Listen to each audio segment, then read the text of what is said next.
Alright, Tesla fam, let's get straight to it, guys.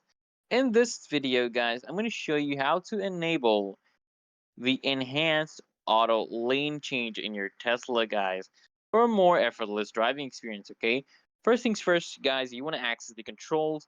Just start by tapping on the controls icon on your touchscreen. This will open up your main settings menu. You just want to navigate to autopilot settings, guys, okay? From the controls menu, select autopilot. This is where you find all the driving assistance features. And then, guys, you just want to enable auto lane change, guys. Just enable this feature, just simply toggle the switch on. You should see a confirmation message indicating that it's now active.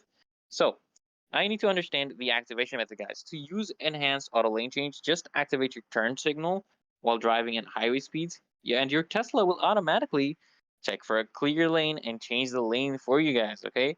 So with this feature, guys, you can feel safer on the road and have a smoother driving experience. But guys, just remember to keep your hands on the wheel and stay alert, guys. And that's it, guys. So go ahead, hit that link in the description to upgrade your ride even further. See you in the next one.